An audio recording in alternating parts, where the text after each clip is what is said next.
Berasa seperti kondektur. Assalamualaikum warahmatullahi wabarakatuh. Selamat malam, salam sejahtera. Saya Cak Lontong, salam lemper. Saya sebenarnya dulu memimpikan diwisuda di sini, tetapi hanya sekedar mimpi karena saya keburu bangun, jadi nggak sampai. Bener, ini pertama kali saya diundang di acara DSUGM, tapi rasanya kayak belum pernah ketemu sebelumnya gitu. Saya dulu saking pengennya kuliah di UGM ya, akhirnya saya dulu waktu kuliah di Surabaya itu saya sempat punya pacar mahasiswi di UGM.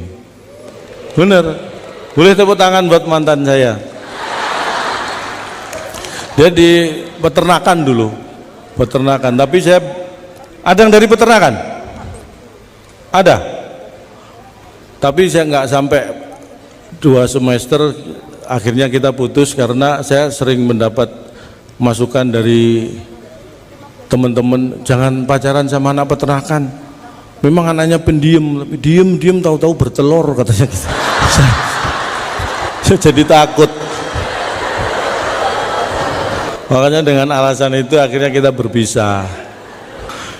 Saya bangga, tadi saya juga diberi informasi di vokasi ini ada syarat-syarat bahwa kemampuan bahasa internasional, bahasa Inggris juga ditingkatkan ya Pak Wikan ya. TOEFL-nya berapa tadi standar? 550 Pak ya, pencapaian TOEFL.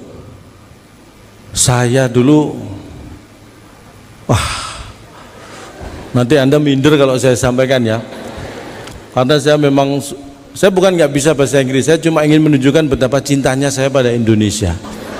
Jadi kalau saya kemana-mana termasuk ke luar negeri, saya nggak bahasa Inggris. Saya ingin tunjukkan pada dunia bahwa Cak Lontong nggak bisa bahasa Inggris. Bukan berarti saya nggak mau belajar. Saya itu orang yang tidak pernah lelah belajar. Cuma saya hitung-hitung saya sudah 3 kali merasa tertipu gara-gara pengen belajar bahasa Inggris. Pertama, secara waktu saya susah untuk ikut kursus, makanya saya otodidak, saya beli buku. Saya ke toko buku termahal untuk pintar bahasa Inggris saya beli. Ini Cak, rahasia menguasai bahasa Inggris.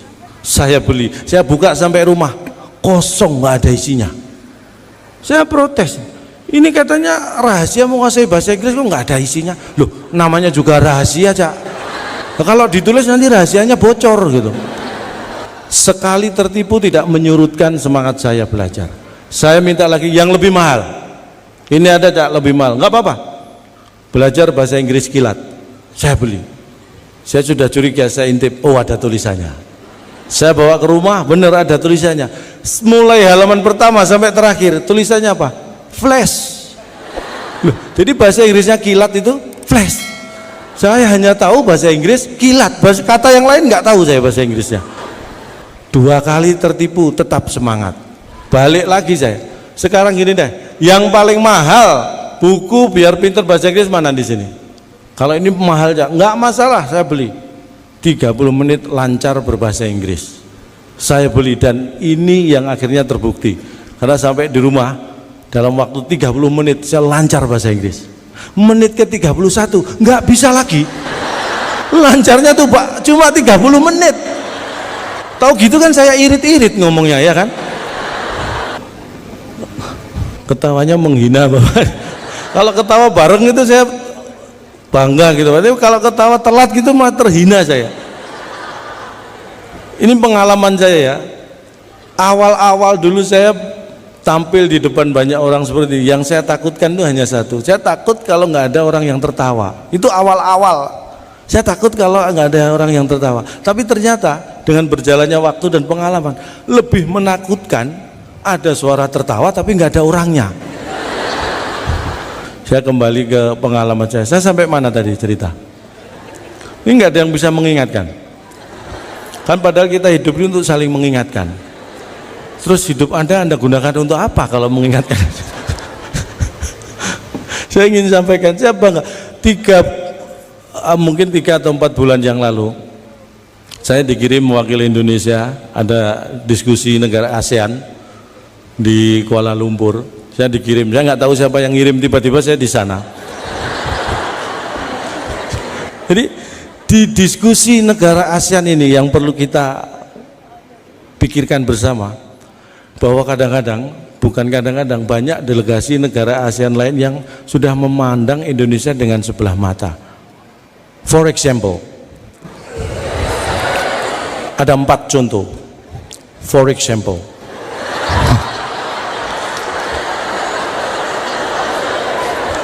padahal berarti bahasa Inggris saya sebenarnya nggak bener-bener amat gitu ya.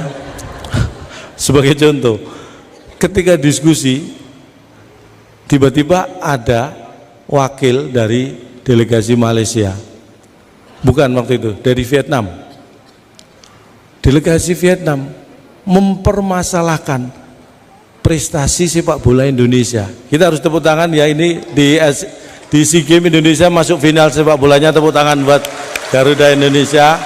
Kita harus bangga itu, karena ini kejadian 4 bulan yang lalu. Vietnam itu mempertanyakan prestasi sepak bola Indonesia. Saya sebagai orang Indonesia merasa tersinggung. Di diskusi yang tadinya saya tertidur, tiba-tiba saya bangun, dan orang Indonesia itu gitu, kalau diskusi terlalu enak itu ketiduran.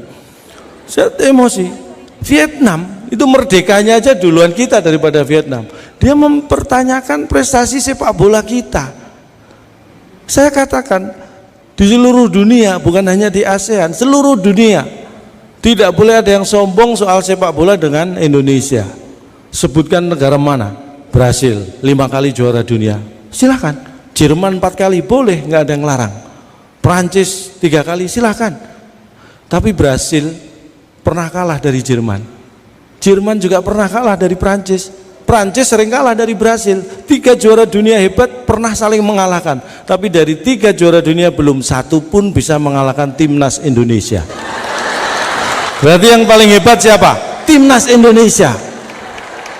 Kita pertahankan, jangan pernah mau bertanding dengan mereka, karena itulah satu-satunya cara supaya kita tidak terkalahkan. Ini adalah cara-cara optimis dengan metode minimalis ya. Loh iya kan? Di Indonesia, ingat beberapa tahun yang lalu sepak bola dibekukan oleh pemerintah, ya kan? Di Indonesia. Berarti kita punya teknologi luar biasa, punya kulkas segede lapangan bola. Negara lain nggak ada yang bisa membekukan sepak bola, Indonesia bisa. Wow, Indonesia gitu loh. Saya jawab seperti itu, orang Vietnam diem, nggak bisa bantah. Karena saya ngomongnya bahasa Indonesia, dia kan nggak tahu mau ngomong apa dia. Yang penting dia nggak males, saya sudah bangga ya kan. Baru duduk belum 5 menit, delegasi Malaysia ikut-ikutan. Oke, Anda boleh bangga dengan sepak bola, tapi ingat sumber daya manusia Indonesia kualitasnya katanya menurun menurut mereka. Karena apa? Secara data mereka menyebutkan tahun 60, tahun 70 sampai awal 80, Malaysia itu masih import mendatangkan tenaga pengajar, tenaga guru dari Indonesia. Tapi tahun 90-an, tahun 2000-an yang didatangkan asisten rumah tangga. Mereka mengatakan, berkesimpulan bahwa SDM kualitasnya di Indonesia ini menurun. Saya emosi lagi. Data tidak bisa dibantah, memang betul. Dulu yang mereka import guru, sekarang mungkin banyak asisten rumah tangga. Tetapi bukan kesimpulannya kualitas SDM orang Indonesia yang turun, tetapi apa? Selera orang Malaysia yang turun. Dulu sukanya guru, sekarang sukanya pembantu. SDM kita tetap hebat, selera mereka yang turun. Kok yang disalahkan SDM kita? Mikir. Makanya banggalah menjadi warga Indonesia, banggalah menjadi orang, menjadi bagian dari negara Republik Indonesia yang luar biasa ini. Mas Tato teman saya ini namanya, orangnya sederhana tapi nanti awal tahun akan dikirim mewakili Indonesia ke Spanyol, ke Madrid. Ke Madrid, Spanyol. Kita doakan menang karena mau diadu dengan Banteng di sana. Wah, calon dong bikin malu, nyanyi. Oh nyanyi. Makanya saya hadir di UGM ini karena beliau Pak Rektor. Ya, saya juga lulus kuliah walaupun saya nggak kuliah di sini. Ya. Kamu nggak kuliah di sini? Saya nggak kuliah di sini. Saya kuliah di Universitas Pancasila. Ambil apa dulu? Saya ngambil sila ketiga. Persatuan ya.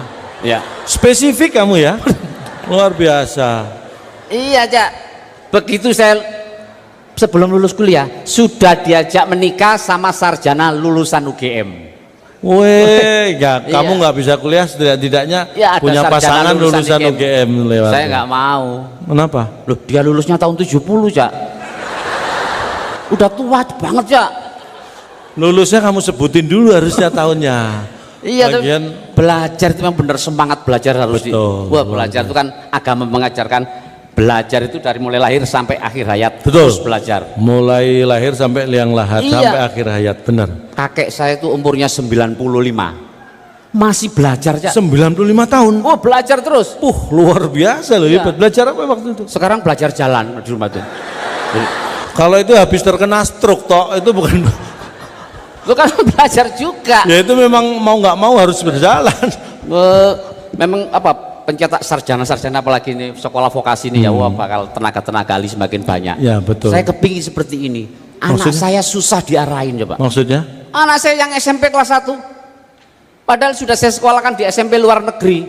Wih, mana? Ke Singapura gitu? Mana? Bukan, di negeri nggak diterima, dia saya sekolahkan di luar negeri. Jadi di Itu luar namanya negeri, sekolah swasta, bukan luar negeri. Kalau luar negeri itu abroad. Di luar negeri. bukan. Negeri nggak diterima kan harus di luar negeri. Lah itu namanya swasta. Iya.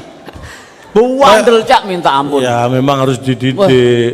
Ini tato sebelah kanan ditato. SMP sudah ditato. Ya ditato Allah. kepala naga. Loh, Kamu ini bahasa SMP pakai tangan ditato kepala naga, hapus. Nah itu Oh, disiplin. dihapus, Cak. Besoknya tangan kiri ditato kepala singa. Wah, Ini nggak kapok. kamu, ya ampun, kepala naga nggak boleh, kepala singa sekarang, hapus. Hapus. Minggu depan dadanya ditato kepala sekolah. Iya. Saking bandelnya nggak tahu bergaul dengan siapa. Pulang sholat Jumat bawa sendal orang, coba. Masya Apa Allah. kan nggak bikin malu, Papa? Sini kamu. Kebangetan itu. Kamu sholat ibadah yang bener, jangan bawa sendal orang. Itu kamu harus kan deh. tahu Papa butuh sepatu. Kamu itu bukan memarahi. Apa? Itu kamu target namanya.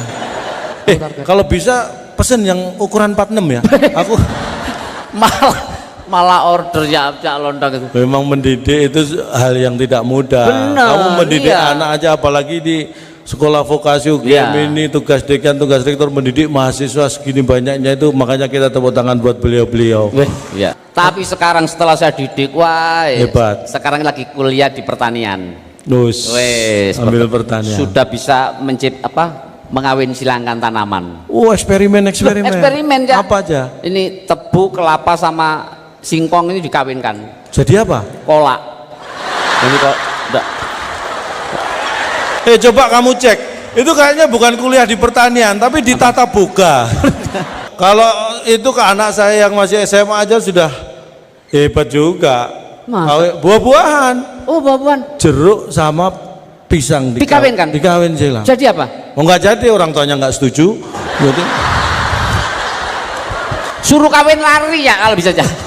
kamu itu Orang ngeselin. tuanya nggak setuju. Tapi itu anak bikin kolak kawin silang.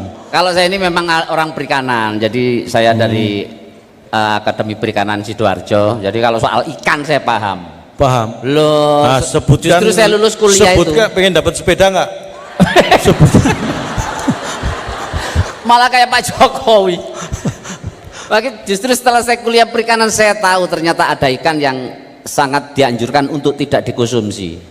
Apa? Semua ikan bagus, proteinnya tinggi. Ada yang nggak boleh, ada yang Apa?